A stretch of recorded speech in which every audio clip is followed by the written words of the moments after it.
Hello, ladies and gentlemen. I'm Eddie Marcus, spokesman and advocate for basic human rights for all people. My motto is, Thy will be done on earth as it is in heaven. That basically means you, ladies and gentlemen. That means you, the people, every last one of you, having the experience of your dreams during these days, during these times, in your physical body, on this plane.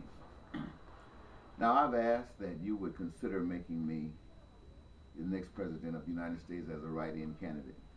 I asked for a write-in because I'm not traditional.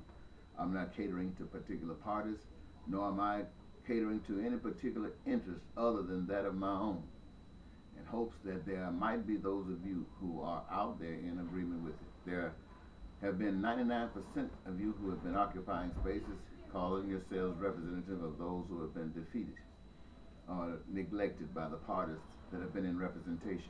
Like you, I've lived under administrations under the Republican and Democratic over and over again. I've heard the promises and I've seen the realities. And I have spent about 33 years of my life advocating a vision that I had seen and I thought would be one that would be appreciative and most receptive by you, the American people. And for 33 years I've been on a rampage, it seems, just learning from the experience of applying these principles into the realities of the life that I'm confronted with, looking to see how, if it would serve as a magnet and draw anyone, and it has not. But yet it is the reality of the day. It is the truth that must be given. And so, ladies and gentlemen, even though I stand a very weak chance as a write-in candidate, if you, the people, were the power behind it, if the 99% who are occupying are saying that we're dissatisfied with the system, if the 99% of you who are out there dissatisfied with the system would understand the uniqueness and the power of all of you agreeing on a system that served you all, as opposed to just having your own individual needs met, I tell you, it reflects thy will be done on heaven as in earth. And you know, ladies and gentlemen, here's the reality of it. Everybody that dies goes to heaven. Elvis Presley, James Brown, Al Capone, Jesse James, everybody go to heaven, right? If you think they don't, listen to some of those who are close to them, and you will hear them say that they're in heaven. So heaven is a place seemingly everybody wants to go, even those who consider themselves undeserving, desire to go to heaven. Heaven is a wonderful place, and what is it that makes heaven so wonderful? The vision is perhaps one that has been given to us, handed over to us, and we have accepted it collectively, that in heaven there is no sickness, that in heaven there is no poverty, that in heaven the dreams and aspirations are met. And you know, there are some bizarre dreams out there too. Sam saying you're walking around in white robes, sitting around singing merry songs all day. I want to tell you, be that as it may, for whatever vision you might think heaven might be, it's all good. It's always all good. And I say, having lived under the administration of the Republican Party, I don't care whether it was Ronald Reagan or George Bush, having lived under the same, under the Democratic Party, and I don't care whether it was Bill Clinton or Barack Obama, the outcome is always the same. Some got and some don't. And the reason is perhaps that most of the people don't understand the scam that is being played. You see, ladies and gentlemen, the same thing happens in every other part of the world. Sometimes it's under a different name. Sometimes it's called socialism. Sometimes it's called communism. Sometimes it's called whatever your minds and your education will allow you to fill in the blank to be. But in reality, at the end of the day, there are those that got and those that don't. And that is because it is the same scam under different names. And having lived under these administrations and having sought after the truth, because I recognize that many of you might not know that there really is an unseen power, an unseen power, an unseen power, a power above your thinking, a power above the thinking of your systems of being, There is an unseen power. And that power wants you to know that it is the boss. God. I call it God. I have no other name for it. I've been given the name God, and I accept it because I understand what God means to me. The superior power. And that power has a plan, ladies and gentlemen, that would make every last one of you have at your disposal heavenliness. And you can't get it from a Republican. You can't get it from a Democrat. You can't get it from your various denominations. You can only get it from God. It is a truth that we are truly our brother's keeper. Now see, the side tractor put in a different element to disturb your thinking. And that element that was put in, I'm going to tell you plainly and straightly, is money. Now with money, you know, if you got enough of it, you can basically do anything in this world you want to do. You can't stop the storms. You can't stop the tsunamis. You can't stop the hurricanes. You can't stop the eruptions of the mountains. You can't even stop the wind from blowing. You can't stop it from raining. You can't even make it rain when you need rain. Yet still, we want to say we got that power. We want to say we got that power to prevent that wonderfulness from serving here. So we say you gotta have the money because the money represents power. And whoever controls the money has the ultimate power. Whoever makes the money, whoever lends the money has the ultimate power. And the charm that's drawing everyone from the true God, the boss who made everything. The charm that's drawing everyone from that God that made each of us brothers and sisters with a hope and a prayer that one day we would wake up and recognize that we are family and that the Creator is the parent. And all things exist that we as children of the Creator might enjoy the fruits of life to its fullest, because our boss is God, not a Republican Party or a Republican conservative ideology, not a liberal democratic ideology, not a dictator's ideology, not any ideology except the one who made us, who made this machine like a car. You know what makes it go. You know what makes it what it is. And when you put it together, you expect it to perform to its fullest, just like it was made to.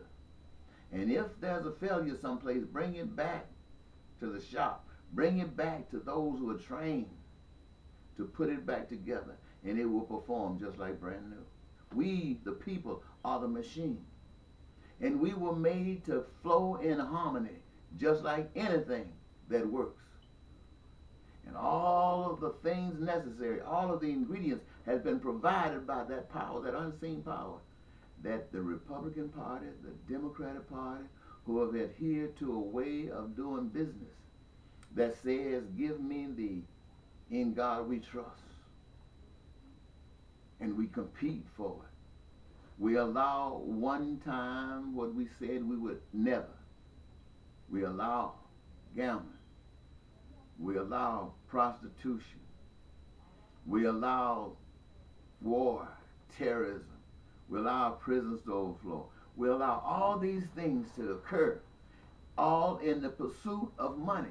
And this money holds our system together because the powers that be have formed and bought everything with money and shaping things to their benefit.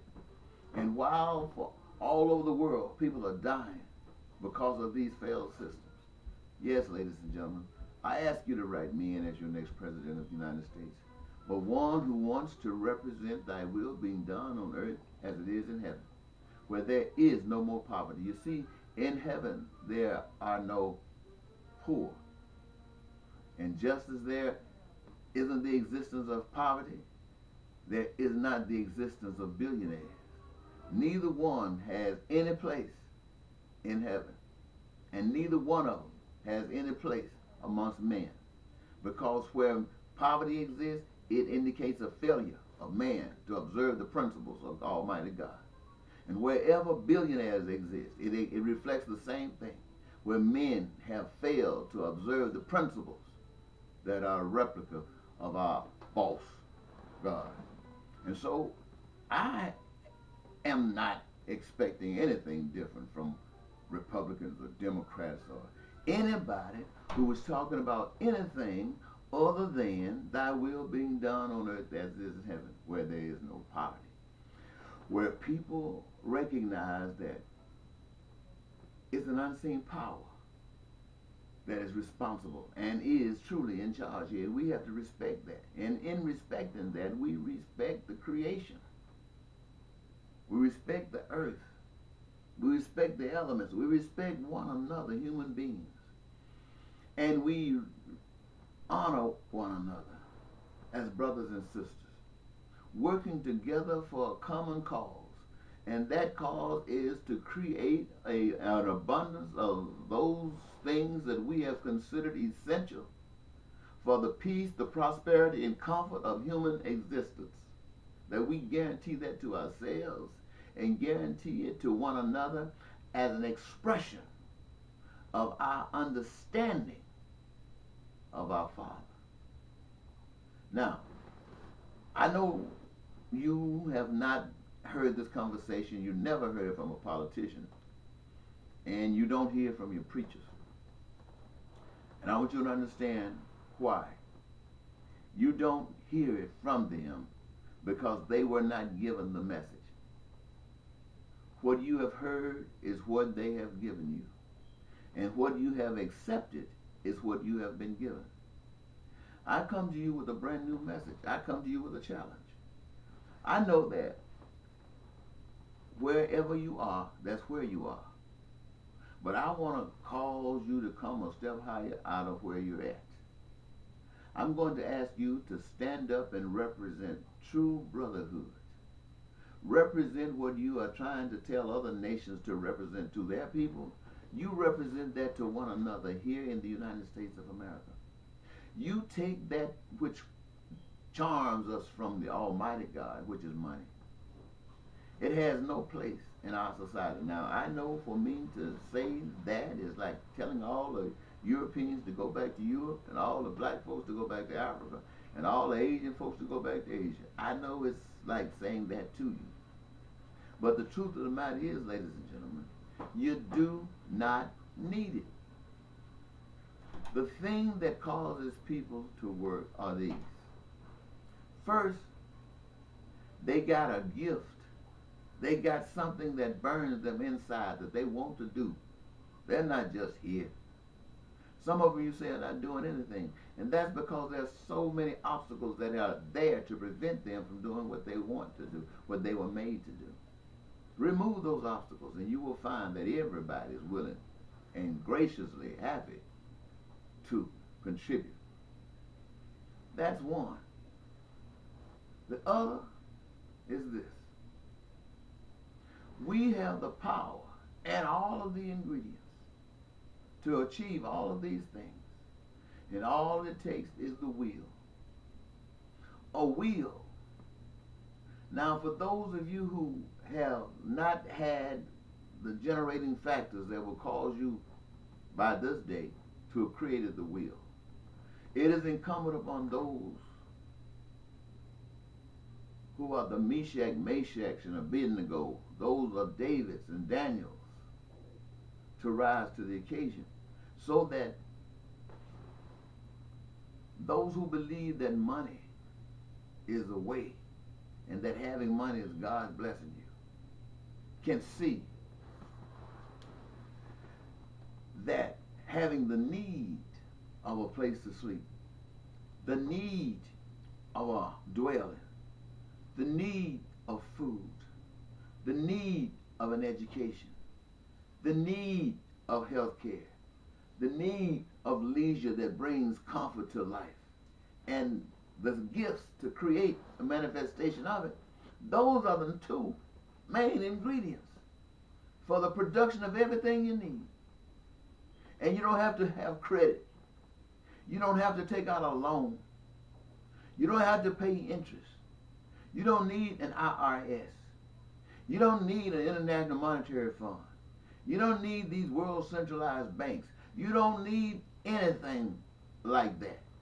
All you need is a system set up where the basic principles and policies of that system guarantee that the people, all of them, men, women, and children, old, have all the access to whatever the people have generated, the people have created, and stored in the reservoir of goods and services, that as need dictates or as comfort requires. It is the duty and the responsibility of us as human beings, one unto another, to first of all glorify our Creator by allowing that creative force within us in its specialties to overflow, to come forth and do what it was made to do. We owe that to that power that put us in here, that life force that gets us up, gives us rest at night, to allow only that control of that power to exist in us.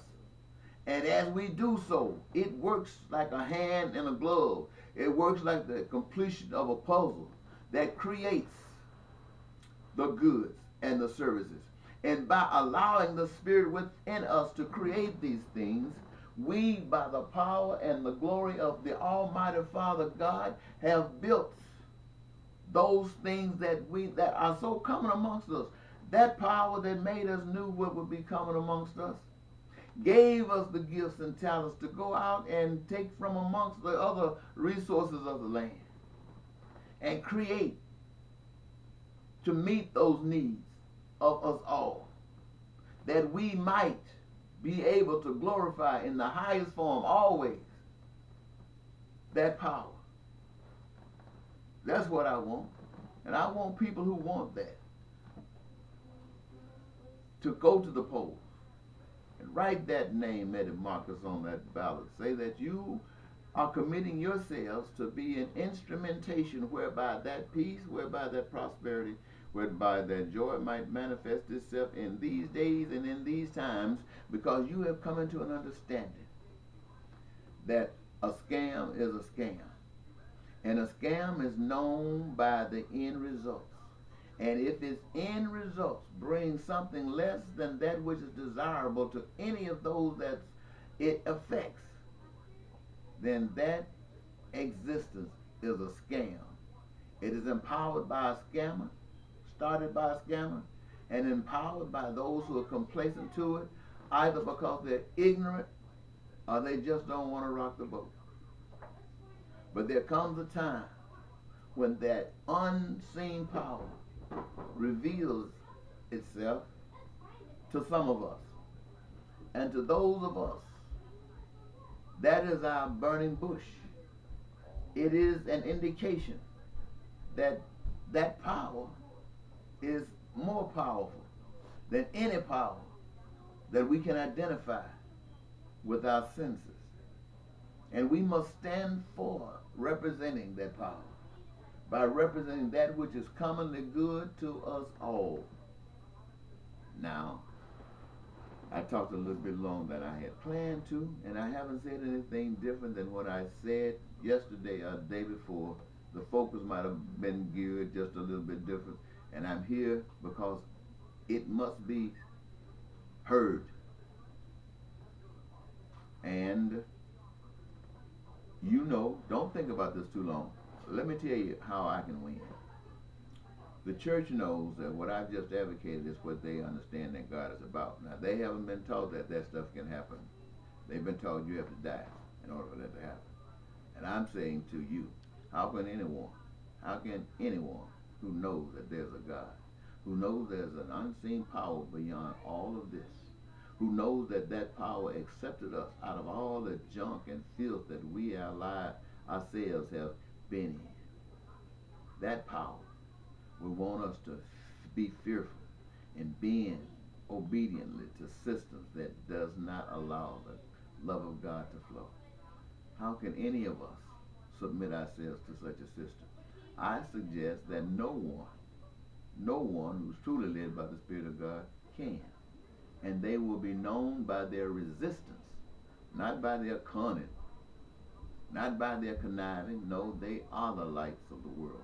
And they are the ones that are on the hilltops. They are the ones that are to be seen, to show, to shun a path to those who cannot see.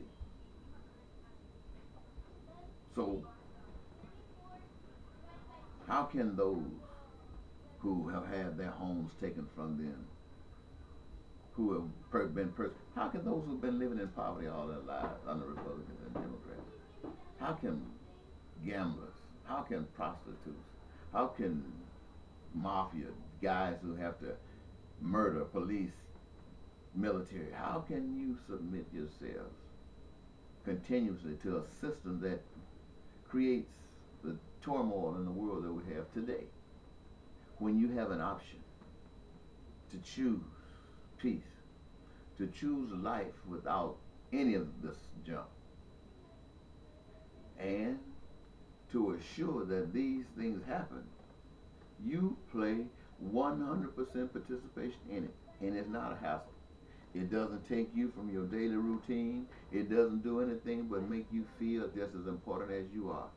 That it is understood that you, and you, and you, and you all agree that those things which are common amongst us as individuals will be denied to none. And anybody who think that they can come and interfere with that got a rude awakening. I'm asking you, ladies and gentlemen, to consider that. Consider that in light of what you have been considering. And make your choices. Let it be known that you either are for Caesar or you are for God. God is in you. And that God becomes alive when you can love every one of us. When we can love each other. That God is alive in us. Because we will do nothing to harm, to hinder, to hurt any of us. And we will use all we got to bless every last one of us. Hey, baby, that sounds all right to me. Am I alone as I have been for so long? I pray to God that you are ready. Come forward, okay? You'll hear me again, so I'm going to leave it there. Until next time, Eddie Marcus, spokesman and advocate for basic human rights. Basic human rights for all people. What are basic human rights? Basic human rights are those rights that guarantee you life. They are inalienable. I speak for those. I speak for you. I speak by the power of the unseen that is alive in you. Heaven on earth by you. Bye-bye.